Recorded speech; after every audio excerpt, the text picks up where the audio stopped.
대륙간 탄도미사일을 발사한 즉 ICBM 화성형 17호라고 했던 그 장소에 김정은이 직접 나타났고 이틀이 지나서 북한은 보도를 했습니다. 그 3월 25일 화성형 17호를 쏘고 4월 17일 전술 유도 미사일이라고 또 발사했는데 그때도 김정은이 참석을 했죠. 2월 5일과 27일 날 발사했던 두 번의 미사일 성공했죠.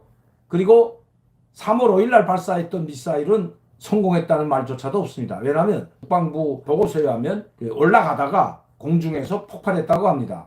이것이 화성 17형이라고 우리 언론이나 우리 국방부 또 미국 관계자들은 추정하고 있습니다. 물론 이건 추정에 불과할 뿐입니다. 17형인지 아니면 15형인지는 북한만이 알 겁니다. 그리고 나서 3월 25일 김정은과 함께 김정은이 직접 현지도 하면서 참관했던 3월 25일 발사한 화성포 17형이라는 신형 대륙간 탄도미사일을 선보였는데 그리고 성공했습니다. 그것도 고각 발사로 6,700km 이상 날아갔습니다. 여러분 상공으로 올라가는 이게 상당히 힘듭니다. 탄도를 구르면서 날아가는 거나 곡선을 그리며 날아가는 탄도미사일은 쉬워도 이렇게 고각 발사했을 때 공중으로 우주 공간으로 6,200에서 700km 정도 날아간다면 이건 엄청난 엔진 출력이 요구될 뿐만 아니라 고성능 또 고출력이 요구됩니다. 또 정밀도에 있어서도 상당히 정밀해야지만이 공중 6,200km를 올라갈 수 있습니다.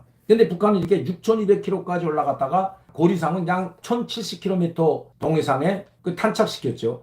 그러면서 북한은 뭐라고 했냐면 다른 동해상에서 다니는 배들의 위험성이 있기 때문에 고각 발사를 했고 목표 지점을 14,000km, 10,000km 이상, 5,000km 이상 나가게 그렇게 잡은 것이 아니라 바로 고각 발사를 통해서 이 해상 활동을 하는 이 무역선이라든가 고기잡이 배들의 피해를 줄이기 위해서 1,070km에 지정을 하고 거기에 정확히 탄착시켰다고 주장하고 있습니다. 그런데 우리 언론이나 이 국방부나 미국의 이 보고서는 신형 화성포 17형이 아니라 예전에 발사해서 성공했던 2017년도죠. 화성 15형일 가능성이 높다고 그걸로 아예 단정해버렸습니다. 북한이 화성 17형이면 화성 17형으로 우리는 인정해줘야 됩니다. 왜? 화성 15형을 개량해서 발사했다고 하더라도 한 단계 업그레이드 됐다면 그것이 화성 16형이든 17형이든 그것이 문제가 아니라 바로 미국 본토까지 날아갈 수 있는 14,000에서 15,000km까지 날아갈 수 있는 대륙간 탄도미사일을 발사해서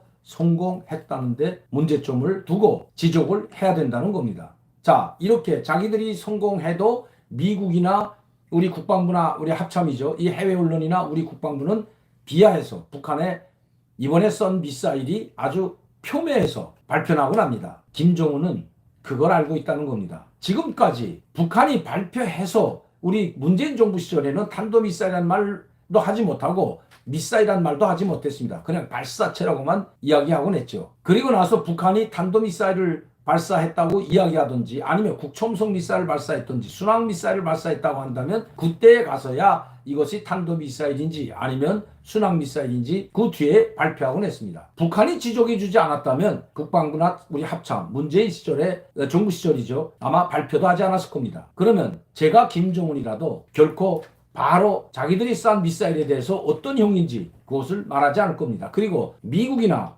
우리 합참이나 우리 국방부가 어떻게 추적하고 어떻게 발표하는지를 두고 봤다가 그것이 자기네들과 맞지 않는 즉 자기들이 성공한 그것을 표명하면서 다른 미사일로 발사했다고 한다면 아마 코숨치고 있을 겁니다. 특히 자기들이 쏜 미사일도 제대로 추적 못하고 제대로 파악도 못하는 미 정보당국이나 우리 국방부나 합참을 비웃을 건 뻔합니다. 매번 발사 실험을 하고 나서 다음날 발표하지 않았다면 우리 국방부나 미국도 정확히 어떤 미사일을 발사했는지 아마 모를 수도 있다는 것입니다. 그냥 우리가 추적해서 오리짐작으로 이번에 미사일은 720km 아니면 670km 고각 발사해서 성공을 했고 400km 나갔다면 이것은 수평이나 아니면 45도 각도로 탄도를 그리면서 날아가는 정상 각도로 발사했다면 약 한 8,000km에서 1만 km까지 나갈 수 있는 미사일이다. 이렇게 추적할 수밖에 없다는 걸 김정은은 알고 있다는 겁니다. 그래서 아마 내가 김정은이라도 좀 전에도 말씀드린 것처럼 그렇게 정확히 이제는 알려주지 않고 미국이나 합참이 어떻게 발표하는지 두고 볼 수도 있다는 것입니다. 북한 소식에 의하면 이번에 발사한 미사일은 인공위성 탑재, 즉 종찰위성을 탑재하기 위한 인공위성 발사라고 합니다. 그렇기 때문에 고각도로 발사해서 우주 공간에 약 620km에서 700km 상공까지 올라갔다는 것만 해도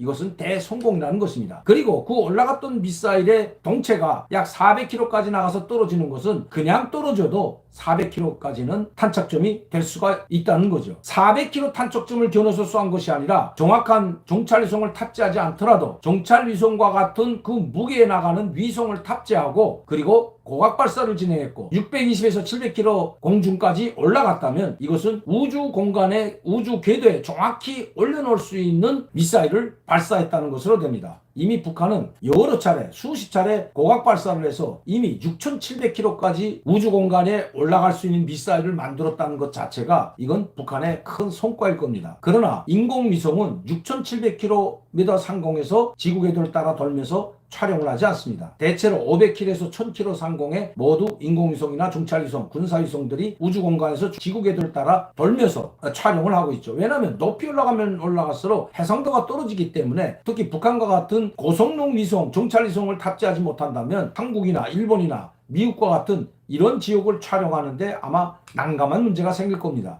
그래서 제가 보더라도 500에서 1000km 상공에 북한은 군사위성, 즉 종찰위성을 띄우려고 하는 것이 김정은의 전략인 것입니다. 이번에 670km에서 700km 상공까지 올라갔다면 김정은의 전략이 정확히 성공했다고 봐야 된다는 것입니다. 북한이 미사일을 쏘면 폄훼할 것이 아니라 북한이 화성 17형을 쐈다면 그보다 더한 정밀도를 가진 화성 17형보다 더한 미사일이라고 우리는 인지를 하고 그렇게 추적을 하고 거기에 맞는 대비를 하면 될 것이기 때문입니다. 이미 북한은 미국 전역 사정권에 둔 ICBM, 즉 화성포 17형을 쐈다고 자랑하고 있습니다. 그걸 그대로 받아들이고 미국은 미국 나름대로 북한이 미국 전역 본토를 타격할 수 있는 그런 미사일을 개발했다고 보고 거기에 맞는 대응책을 세워야 된다는 것입니다. 김정은은 곧 종찰위성, 즉 군사위성을 우주상공 본궤도에 올려놓았다고 이제 곧 발표할 것입니다. 물론 이번에 위성을 쏴서 올려놔서 성공했는지는 모르지만 만약시 쏴서 성공했다고 하더라도 거기에서 찍어서 보내는 그것을 받아보고 아마 북한은 발표할 것으로 보입니다. 그래야만이 김정은의 또다시 최대 성과로 될 뿐만 아니라 모든 전쟁 준비가 완료됐다고 북한은 선포할 것입니다. 그렇지 않아도 북한 김정은은 이미 모든 부대들의 전쟁에서 싸워서 이길 수 있는 전략을 세우라는 명령을 내렸다고 합니다. 제가 항상 우리 시청자 팬 여러분들께 말씀드린 대로 북한은 이미 문재인 정부가 지나가더라도 지금 5월 9일 전까지는 우리 언론들이 미사일을 쏘지 않을 것이다. 왜? 문재인이 서로 친서를 주고받았기 때문에 아주 경의를 표한다고 했기 때문에 안 쏜다고 했지만 저는 반대로 5월 9일 이전에 북한은 미사일을 발사한다고 여러 차례 말씀을 드렸습니다. 김정은이 문재인과 친서 노름한 것은 그것은 노름에 불과하고 이미 문재인 정부는 짓밟아버린 지 이미 오래입니다. 그 친서를 그대로 다 믿게 된다면 또 친서를 그대로 사실 그대로 받아들이는 문재인 정부가 한심하기 그지없다는 것입니다. 많은 언론들이 특히 친정부 성향, 친여 정부의 이 언론들은 5월 9일 문재인이 퇴임하기 전까지는 미사일을 쏘지 않을 것으로 예측을 했습니다. 이렇게 긴장을 고조시켜 놓고 윤석열 정부가 당선이 된다면 또 당선되기 전이라도 북한은 그 어떤 도발을 할지 예측하기가 힘들다는 것입니다. 5월 9일 그 전에 북한은 또다시 커다란 무력 시위, 군사적 도발을 감행할 수도 있다는 것 우리는 잊어서는 안 됩니다. 전쟁 상황에 보금가는 그런 무력 도발을 북한이 준비하고 있다는 것 좌시해서는 안 될 것입니다.